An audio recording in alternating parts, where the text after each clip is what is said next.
हाल ही में हुए लखनऊ अग्निकांड में लगभग 15 बच्चे को जो है दर्दनाक मौत हो जाती है और लगभग 16 से अधिक बच्चे घायल हो जाते हैं। अगर देखा जाए कि यह जो हादसा हुआ है वहां पर जो एसी वगैरह था, जो एक तरफ से कहूं कि फायर सेफ्टी की सुविधा भी नहीं थी, एसी वगैरह जो शॉर्ट सर्किट की वजह से जो है आग लग गई। और इसी को देखते हुए कहीं ना कहीं प्रशासन इस जो है प्रशासन जो है पूरा यूपी से लेकर बिहार तक जो है सभी को अलर्ट कर दिया गया है। और उसी के दौरान देखा ही जा रहा है कि लगभग 4 कोचिंग संस्थाओं को जो है बंद कर दिया गया है। और यहाँ पर अभी हाल ही में आज सुबह जो कि खान सर की कोचिंग सेंटर को जो बंद कर दिया गया है, और ये पटना वाला कोचिंग सेंटर नहीं बल्कि प्रयागराज की कोचिंग सेंटर है, जहां पर बच्चों की तैयारी पूरा कहा जाता है कॉम्पिटिटिव एग्जाम के तैयारी जो कि यहाँ पर कराई जाती है, उस कोचिंग संस्था को सील कर दिया गया है। अब बात यहाँ तक यही नहीं आती है कि ये जो कोचिंग संस्था को सील कर दिया गया, अब यहाँ यही नहीं है बल्कि अधिकारियों के पास अभी भी लगभग 50 कोचिंग संस्थाओं की सूची है, जैसा कि वीडियो में आप देख पा रहे हैं। कार्रवाई लखनऊ की घटना के बाद की जा रही है और कितनी कोचिंगों पे अब तक कार्रवाई हो चुकी है और आगे किस तरह कार्रवाई की जाएगी? लखनऊ की घटना के मद्देनजर आज खान कोचिंग, चूँकि ये मानक पूरा नहीं कर रहा है, सामुदायिक सुविधा भूपयोग में स्वीकृत नहीं है, इसके कोई भी मानक सामुदायिक सुविधा भूपयोग के अंतर्गत नहीं है, इस वजह से इसको सील किया जा रहा है। और इससे पूर्व हमने 3 कोचिंग संस्थान सील किए हैं, सुपर क्लाइमैक्स, टारगेट ऑन और एग्जामपुर। तो किस तरह कार्रवाई यहाँ पर हो रही सीलिंग की? सीलिंग की यहाँ 50 कोचिंग संस्थान और चिन्हित किए गए हैं, जो भी मानकों के अनुसार नहीं है उनके विरुद्ध भी जो है कार्रवाई प्रारंभ कर दी गई, लगातार कार्रवाई जारी है। सीलिंग के बाद अगर यहाँ पर कोई इसको खोलता है, कोचिंग संचालित करता है, तो किस तरह FIR, उसके विरुद्ध जो है FIR की कार्रवाई की जाएगी। इनके पास मानचित्र स्वीकृत नहीं था? इनका मानचित्र कोचिंग संस्थान सामुदायिक सुविधा भूपयोग के अंतर्गत आता है और ये इस भूपयोग के अंतर्गत मानचित्र स्वीकृत नहीं है। ध्येय IAS में भी आप गए थे, वहाँ पर ध्येय IAS में भी मैं गया था, उसका भी जो है कमर्शियल एक्टिविटी में स्वीकृत है, कमर्शियल ग्राउंड फ्लोर पर चल रहा है, लेकिन तीसरे फ्लोर पर जो इनका कोचिंग चला रहे हैं ये सामुदायिक सुविधा भूपयोग में नहीं है। इनको अवगत करा दिया गया है कि आप इसे तत्काल पूरा कराएं, अन्यथा आपके विरुद्ध शीघ्र कार्रवाई की जाएगी। ठीक। हाँ, तैयारी करता था, बच्चे आए खर्चे पानी के बाहर रहता, आइए बाहर आइए, अरे यार रायो कोचिंग देख सकते हैं, आइए सील होता तुम जो है कार्य बच्चों लाइट को ऑफ कर दीजिए। रायो आइए, लाइट और लाइट बंद कर का बाहर लिखा है नहीं राव आइए, आप बचाओ जी। बैनर नहीं ना है, कहना चल कि बैनर पहले ले आए, तो फिर सीलिंग बिना बैनर आधा अधूरा काम नहीं कि ऊपर फीता जगह हो। जब बताओ तब के तक कोचिंग कर सील चल सबको सब चाबी बच्चे आप नहीं सुरक्षित कर पाएंगे, ये आवाज़ के लिए पास है, खुद ही बता देंगे। लगा के व्यवसाय लेने में भी आप लोग उसको गाइड करा करिए, जब सीढ़ी हो, निकलने के बच्चों का हो, कुछ न हो, फिर हम एक बार इसमें से निकाल वो नहीं, इसमें से निकाल संस्था चलाना पूरा नहीं, मगर बाजार को तुरंत ध्यान में रखिए।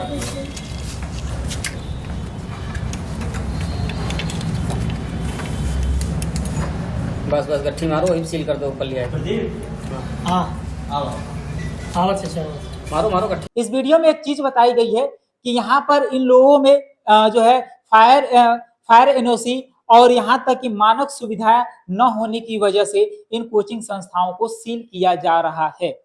पहले तो मैं बता दूं कि हर एक कोचिंग सेंटर पर जो कहीं ना कहीं पहले तो उन्हें एक नोटिस दिया जा रहा है। नोटिस का मतलब है कि अगले 10 दिन में जो है आप इन सभी सुविधाओं को जो है कर लीजिए, इन सभी सुविधा को व्यवस्थित रूप से सब सही तरीके से कर लीजिए, अन्यथा इसके बाद अगर कहीं ना कहीं अगर इंक्वायरी बैठ गई यानी फिर से छापा पड़ गई तो आपकी कोचिंग सेंटर को सील कर दिया जाएगा परमानेंटली।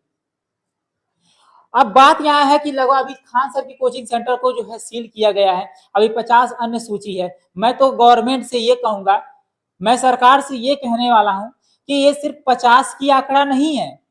अगर आप पूरे भारत में देखेंगे तो सैकड़ों का, हजारों, लाखों ऐसे कोचिंग है, ऐसे स्कूल हैं जो अवैध रूप से चलाई जा रही हैं।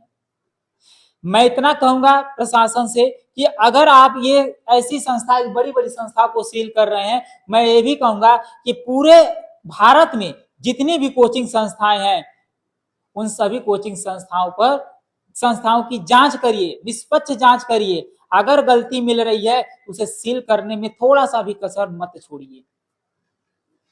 मैं माननीय मुख्यमंत्री योगी आदित्यनाथ से और माननीय प्रधानमंत्री नरेंद्र मोदी जी से कहूंगा कि आप अपने अधिकारी से कहिए कि इस पूरे भारत देश में जितने भी कोचिंग संस्थाएं हैं सभी कोचिंग संस्थाओं पर जांच करवाइए, सभी स्कूलों में जांच करवाइए। यदि उनमें मानक सुविधाएं हैं और फायर जो होता है फायर एनओसी की सुविधाएं हैं तो भाई उन्हें सुचारू रूप से चलाने की अनुमति दीजिए। अगर उसमें नहीं है तो पूरे का पूरे संस्था चाहे वो छोटा हो चाहे बड़ा हो ध्यान से उन सब की जांच करिए और जांच करके अगर उसमें अवैध पाई जा रही है तो तुरंत उसको सील करवाइए। क्योंकि अवैध रूप से इस भारत देश में बहुत सारी संस्थाएं चल रही हैं, बच्चों की भविष्य के साथ खिलवाड़ की जा रही हैं। आज खान सर की कोचिंग सेंटर जो कहा जाता है कि सबसे फेमस टीचर खान सर की कोचिंग सेंटर सील कर दी गई है, तो आम यहाँ पर बहुत सारे जो बेमतलब की कोचिंग संस्थाएं चला रही हैं, जो मतलब कि एक तरफ से किसी भी प्रकार की कोई उसमें चीजें है या नहीं, सुविधाएं है ही नहीं, वो कोचिंग संस्था चल रही है। तो मैं इतना कहूंगा उसे भी जांच करिए। जांच के दौरान अगर अवैध रूप से चल रहा है तो आप सील करने से किसी भी प्रकार की दिक्कतें या किसी भी चीज का जो है सुनवाई मत करिए। खान सर की कोचिंग सील होने का यही रीजन है कि भाई उनके जो है मानक सुविधाएं नहीं थी, इसी की वजह से उन्हें सील किया गया है। और फायर एनओसी की भी सुविधा नहीं थी और ऐसे बहुत सारे तमाम ऐसी चीजें थी जिनकी सुविधाएं नहीं थी, इसी की वजह से खान सर की कोचिंग सील हुई है। मैं बस इतना कहूंगा प्रशासन से और यहाँ की सरकार से कि आप जो है अन्य भी कोचिंग संस्थाओं को देखिए। आपके सूची में 50 नाम दिख रहे हैं तो 50 ही नहीं है, पूरा भारत में खोजिए, पूरे भारत में देखिए, तमाम पूरे हर एक क्षेत्र में हर एक जगह पर अपनी जो है अधिकारी को भेजिए, जांच करवाइए। बस इतना मैं आपसे कहूंगा और इस महीने में पूरा का पूरा छानबीन करवा दीजिए आप। बस इतना मैं कहूंगा। यहां तक कि मैं सिर्फ स्कूलों की बात नहीं करूंगा, हॉस्पिटलों में देखिए, ठीक है, लाइब्रेरियों में देखिए, हर जगह की बात करूं, कोचिंग, हॉस्पिटल, स्कूल, लाइब्रेरी सब में देखिए, सब में जांच करवाइए। अगर ऐसी सुविधा नहीं है उन सभी को सील करिए। बस इतना मैं आपसे कहूंगा। बाकी हमारी जनता क्या हमसे जो है हमारी बातों से सहमत है? यदि हाँ तो अपनी राय कमेंट बॉक्स में जरूर बताइएगा। जय हिंद।